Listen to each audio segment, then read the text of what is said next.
Hey, my name's Izzy. This is Rolling Virtual Cards coming at you with another good enough Commander deck build. This time we're going over Vivi Ornitier, a CEDH burn deck.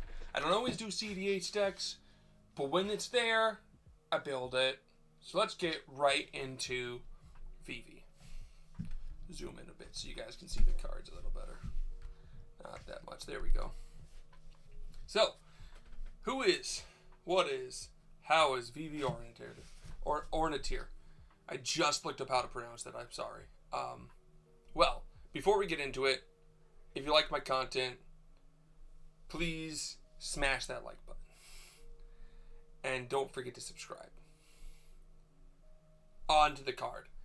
Vivi Ornitier is 1, a blue, and a red for a 0/3 legendary creature wizard. For 0, you can add X mana in any combination of blue and or red, where X is Vivi Ornitier's power. Activate only once, or activate only during your turn, and only once each turn. Whenever you cast a non-creature spell, put a 1/1/1 counter on Vivi Ornitier, and it deals 1 damage to each opponent. Okay, Vivi Ornitier is I'm just gonna call it Vivi. Vivi is a great commander, super fun. Casually, I will just tell you right now, if you're looking for a casual version of this deck, it's simple. I love this as Voltron. Running equipment that trigger off the effects so that you can keep getting it bigger, because every equipment's a non-creature, so that'll give it a 1/1 counter. You'll deal damage to everyone, so you can do a little extra damage, and you can give him some protection, and you can just like pile on all these weird things. Increase the amount of damage he's dealing to them. Lots of little fun things you can do with him casually. Okay, plus every turn he'll give you more and more mana if you can protect him. Competitively, in CEDH, he's just spew out all your cards and just try to go for a win. In testing, he can win turn 4 usually, so which is fun. You can win after someone loses or fails to win. But let's get into the card by card. I love Vivi. He's my favorite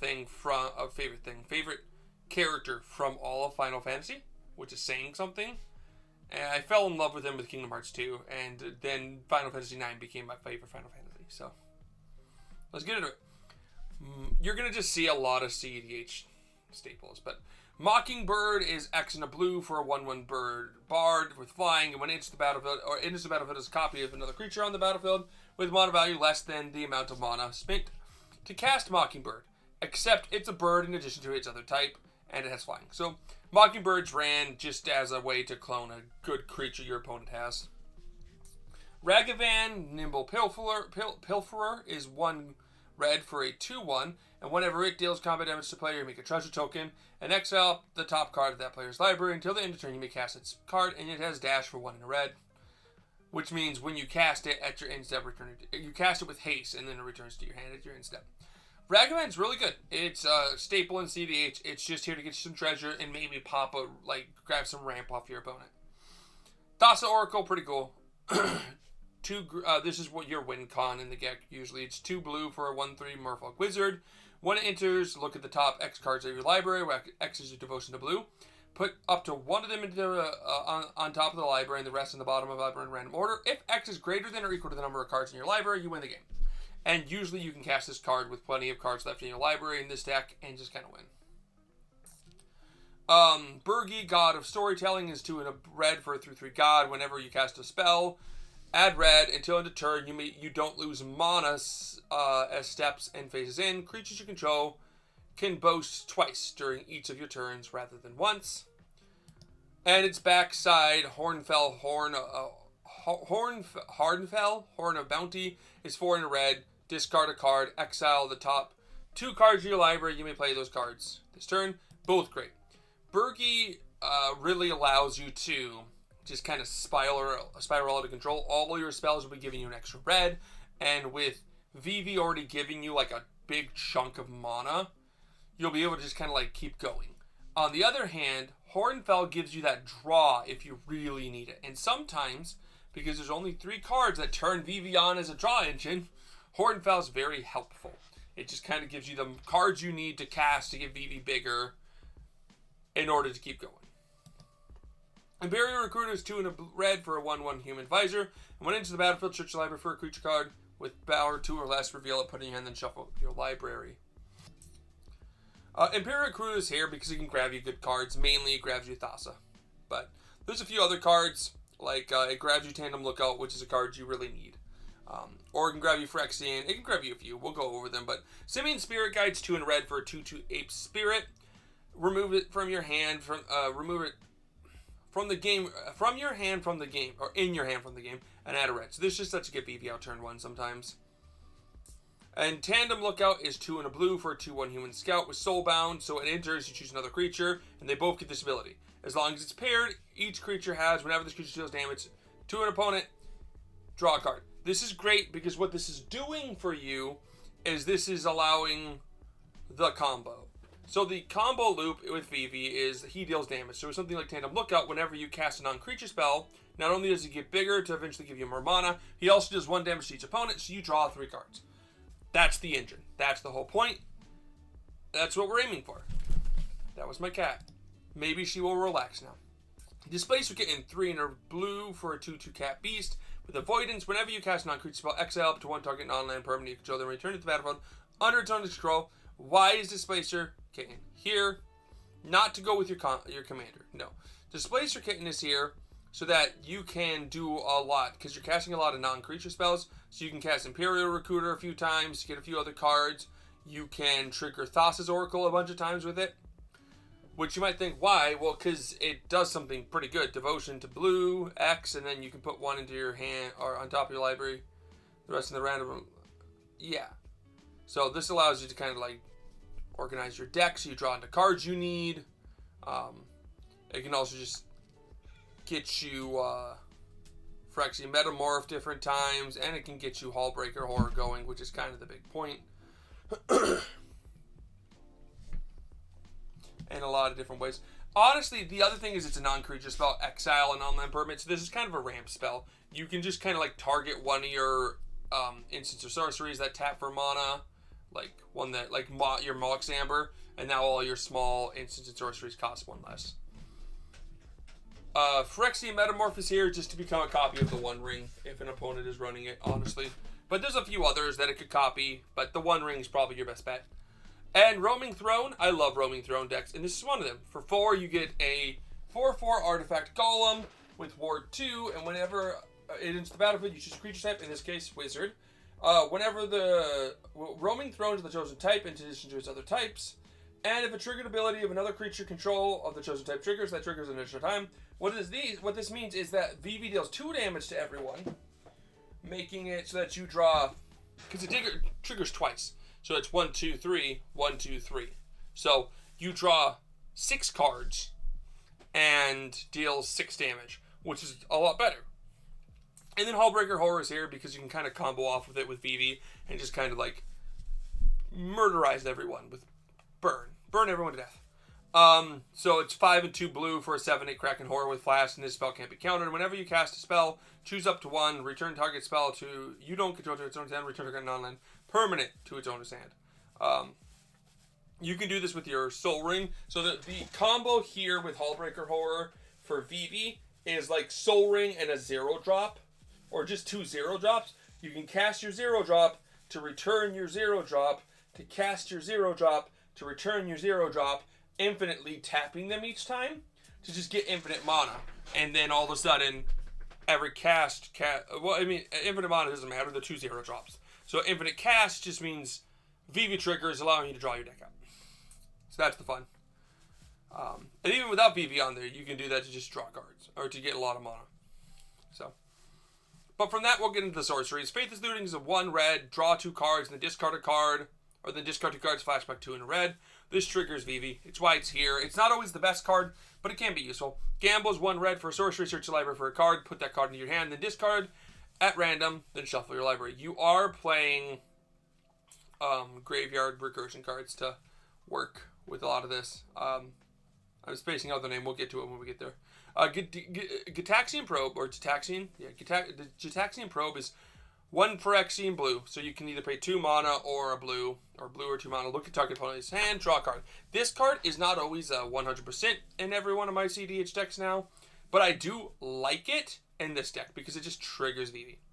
Now, something to remind you, yes, Vivi doesn't do a lot without a curiosity effect on him, but you can kind of play like a turn 1 Vivi into like a turn 2, cast a few spells so it's a bigger Vivi. He's not doing anything. No one's really worried about Vivi at that point. They're like, Vivi doesn't have a curiosity effect. Get him bigger. I don't care. Oh, small amounts of damage. But that's okay because you're triggering him getting bigger, which means you might be able to get like a lot more mana out of him to do an explosive turn. Ponders, 1 blue for a sorcery. Look at the top 3 cards of your library. Put them back in any order. You may shuffle, draw a card. And preordains, 1 blue for a sorcery. Scry 2, then draw cards. They all replace themselves, and Vivi just kind of like goes, cool, thanks. These guys, like these small guys, because they don't have to be drawing you cards, can be anything. You could run this a little bit more control-y with some decent like non-creature based hate cards to trigger him too. But one-sided is most likely. But Rite of Flame is 1 red, sorcery, add 2 red, then 1 red for each card named Rite of Flame in each graveyard. Normally there's not another Rite of Flame on the in the graveyard, so you just get 2 for 1. That's fine. You can get some more stuff off. Last Chance is great in this deck. 2 red for a sorcery. Take an extra turn. If this one at the beginning of that turn's instep, you lose the game. That's fine. If you play last turn, you're trying to win. Transmute artifact is 2 blue, and it does a lot. I'm just going to... he actually doesn't have... oh, it does. That's online only. No, thank you. What I wanted to do is just view details so I could actually read it. Sacrifice an artifact. If you do, search your library for an artifact card, and if that card's mana value is less than or equal to the sacrifice artifact's mana value, put it on the battlefield. If it's greater, you may pay X or X is the difference. If you do, put it on the battlefield. If you don't, put it in its own graveyard, then shuffle. This is about like sacrificing one of your small artifacts to go grab the Run Ring, usually. That's the point. It's why it's ran in most decks, because most decks run the Run Ring. Jeskai Whale is 2 in red for a sorcery. Choose 1. If you control a commander, you can cast, when you cast a spell, choose both. Add red for each card in opponent's target's hand. Exile the top 3 cards of your library. You may play them this turn. Jeskai Whale is here just for good card advantage.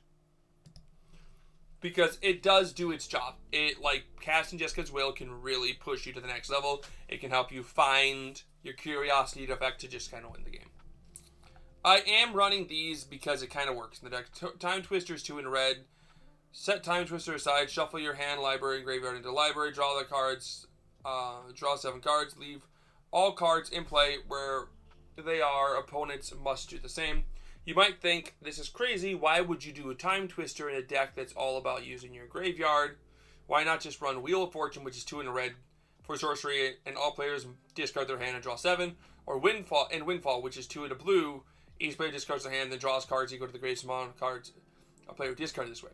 Why run Time Twister? And the reason being is because your win con in this deck is infinite. So, it doesn't matter if you Time Twister. You Time Twister at the right time, you can get the cards you need to just kind of win the game.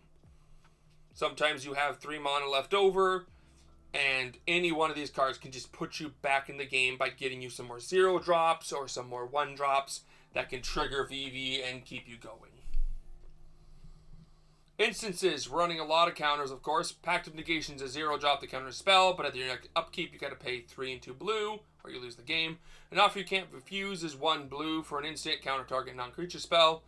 Its controller makes 2 treasure tokens. You can target your non-creature spell. Both would be triggering Vivi, and this would pay for both of them if it's a 1 drop. So it's a free spell, basically. A free way to draw 6 cards. Brainstorm's a blue for an instant, draw 3 cards, put 2 cards from your hand to the top of your library in any order, just get draw power, triggering. All these cards trigger Vivi, even on your opponent's turn. So like Chain of Vapor is actually great. Return target non-land permanent to its owner's hand, then that permanent's controller may sacrifice land. If that player does, you may copy that spell, and you may choose a new target for this copy. Chain of Vapor can really push you to the next level here, because you can target your 0 drops.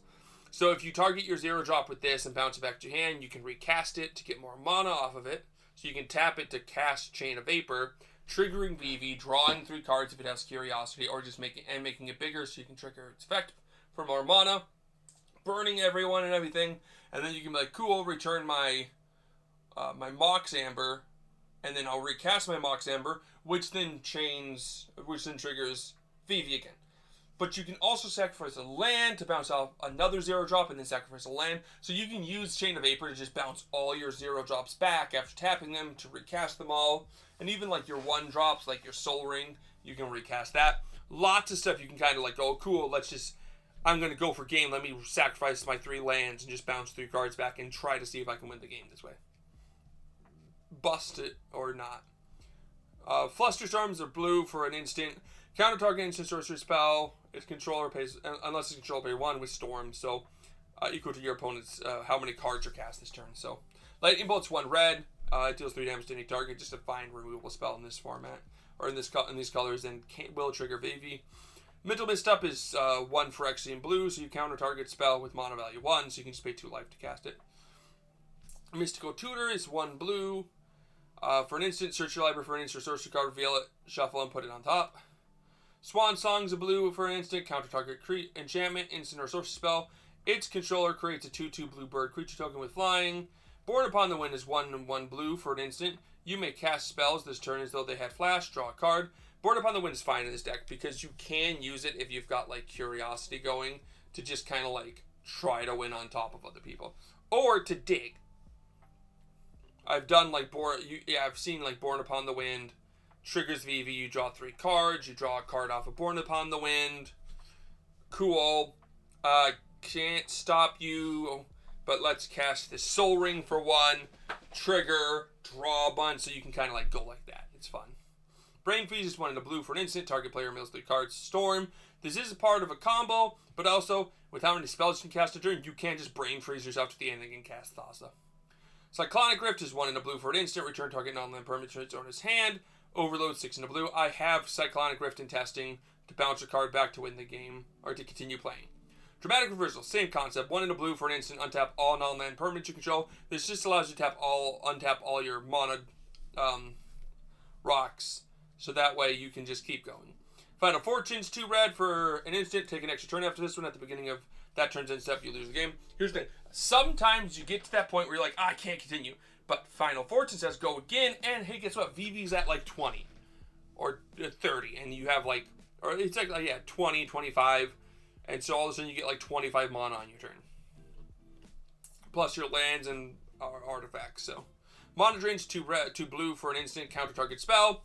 At the beginning of your next main phase, you add an amount of colors equal to that spell's mana. Just helps you kind of keep going. Mother the Mixture is 2 blue for an instant, counter target instant sorcery spell. Transmute for 1 and 2 blue. This allows you to go grab Thassa's Oracle. Deflecting Spot, or I think there's another 2-drop you can grab with it. No, I think that's a 1 and both are 3s. Is Tandem Lookout a 2 or a 3? It's a 3, yeah. It's okay. But yeah, you can grab Thassa's with it. Deflecting Spot's 2 in a red for an instant. If you control a commander, you may cast it without paying its mana cost. You may choose new target for target spell or ability. This just saves you the game. Fierce Guardianship is 2 in a red for an instant. If you control your commander, you may cast it without paying its mana cost. Counter target non-creature spell. Force of Negation is 1 and 2 blue for an instant. If it's not your turn, you may exile a blue card from your hand rather than pay this mana cost. Counter target non-creature spell. If this spell is counted as exile instead of putting it in its graveyard. Mindbreak Trap is 2 and 2 blue for an instant trap. If an opponent casts 3 or more spells this turn, this spell costs 0 rather than that. Then play this spell's mana cost. Exile any number of spells of target spells, which is great because you just exile them; they're no longer there, and it's not a counter. Force of Will is 3 and 2 blue for an instant. You may pay 1 life and exile a blue card from your hand rather than pay the spell's mana cost. Counter target spell. Just a lot of interaction, and with Vivi, they all do trigger Vivi, so that on your turn, you might be able to win because you have extra mana, which is pretty good. Next up is Artifacts. All of these again trigger Vivi. Chrome Mox 0 comes in. You have to exile a non-artifact, non-land card from your hand, and it taps for whatever colors that card was. Lion's Eye Diamonds, a 0 for an artifact. You sacrifice it, discard your hand, and add 3 blue. It's a combo piece, but also triggers Vivi, right? Lotus is 0. Sacrifice the Lotus Petal, add 1 mana of any color. Your mana pool, play this ability as a mana source. Mox Amber taps is 0 and taps for any color legendary creature Planeswalker is. Mox Diamond is 0 and comes in. You got to discard a land, otherwise you sacrifice it and you tap it to add a color. Mox Opal is 0 and comes in as it can tap for it can tap for any color as long as you have 3 or more artifacts. This includes itself, so you just need 2 other ones. Aether Spellbomb is 1 blue or 1 colorless for an artifact. Pay blue to sacrifice it and return target creature to its own stand, or you can pay a blue and sacrifice a draw card. A lot of times you just draw a card, but sometimes that bounce is not bad. Chromatic Star is 1 colorless for an artifact, or 1 generic for an artifact. You can pay generic, tap it, sack it, add a color, or add 1 mana of any color, so it's just filtering. Or you can put it, and when it's put in your graveyard, draw a card. So this is an easy way to draw a card and trigger Vivi. Again, these 1-drops are your choice. You can find whichever ones you think work best in your deck. I like Aether Spellbomb as a way to just bounce a problematic card. And Chromatic Star just draws you a card, and it's pretty simple. Mana Vault is 1 generic, and it taps for 3 colorless, and doesn't untap during your untap step, but you can pay 4 to untap it at your upkeep. And then it deals 1 damage to you if it's tapped. Manifold Key is 1 generic for an artifact. Pay 1 generic to tap it, untap another target creature. Or untap another target artifact. This allows you to untap a few things, specifically the One Ring, but also there's like you can untap your Mana Vault for 1 then. But then for 3 you can tap a target creature can't be blocked this turn, and sometimes Vivi can just get really big and one-shot something. Since this Divining Top is 1 generic for an artifact, pay 1, look at the top 3 cards of your library, then put it back in any order and tap it, draw a card, then put Cincy's Divining Top on top of its library. Cincy's Divining Top can actually be very good because tapping it to put it on top, so you can kind of pay 1 to put it on, to look at the top 3, find something that'll trigger Vivi, tap it, put it on top, draw a card, cast it, trigger Vivi. If it's got Curiosity on it, draw a bunch of cards, recast Sensei, trigger it, and it can kind of help you keep going. Soul Ring is 1 generic for an artifact, taps for 2 colorless. Soul Guide Layout is 1 generic for an artifact, and when it's the battlefield, exile a card from a graveyard, so you can hit specific cards as you need to. And you can tap it to sacrifice this artifact and exile each opponent's graveyard, which is great. That just says, no, you guys can't win with your graveyard. Or you can pay 1 and tap it and sack and draw a card. Springleaf Drum is 1, taps it, and you can tap an untap creature control to get a mana. You don't normally attack with Vivi, so you can just do that to get mana.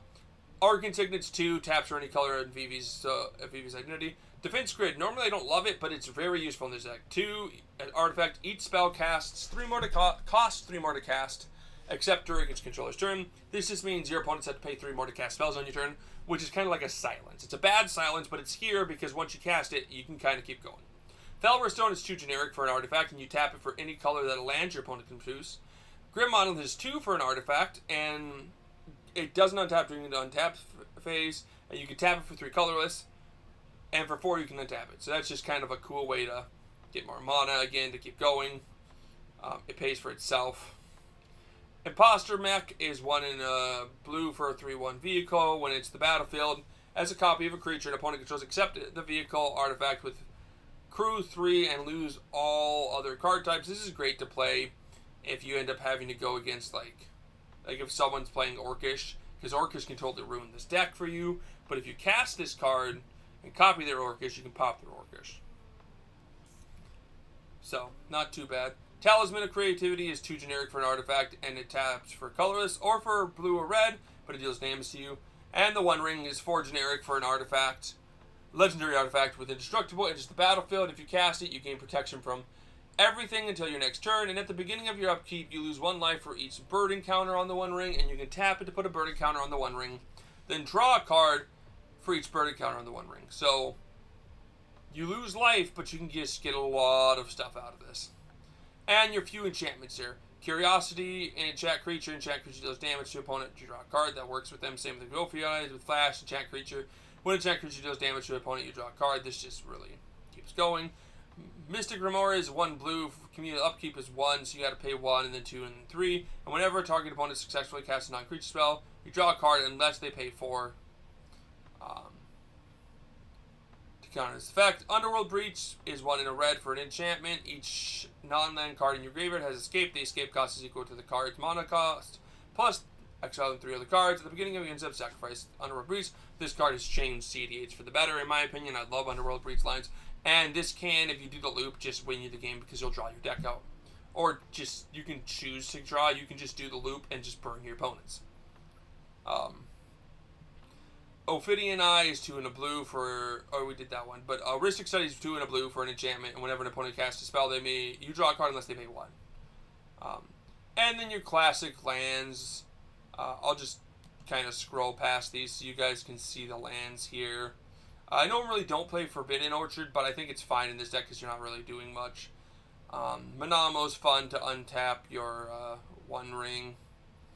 But everything else is just kind of generically here. Urza Saga's here because you can go grab a 1-drop, which isn't bad. So that's the deck. What is the point? Well, the point of this deck, I think, is really simple, and you'll see other CDH builds, and maybe this is probably not the best CDH build out there. There's probably better cards you could run here or there. Probably not running a lot of these decks probably don't run the wheels in an attempt to just kind of get more access to more cost-effective cards. But the point here, and the reason I like it, number one, it's Vivi, and Vivi is just such a cool character with a very touching story. What would you do with that little amount of time? But the cool part is this is a CDH deck that just kind of like does what some people love, which is just spin your wheels and go, okay, can I win? Can I get enough mana here by casting enough spells, then pop Vivi's effect to keep going? Okay, I can't win this turn, but last chance, cool, there's a next chance, go, go, go. Oh, look, this Hullbreaker Horror, I have just enough money to cast that, and now I can get some loops going on. It's just a fun deck. And that's what I like about it. If anyone comments that they want to see a casual version of this deck, let me know. I will build one and post it next week. But I need to see it by next Thursday. So not tomorrow, but next week Thursday. If you can tell me, yeah, I'd like to see a casual version of Vivi, I'll build it. Other than that, I'm Izzy. This is Rolling Virtual Cards. If you made it this far, drop a like, subscribe. Peace.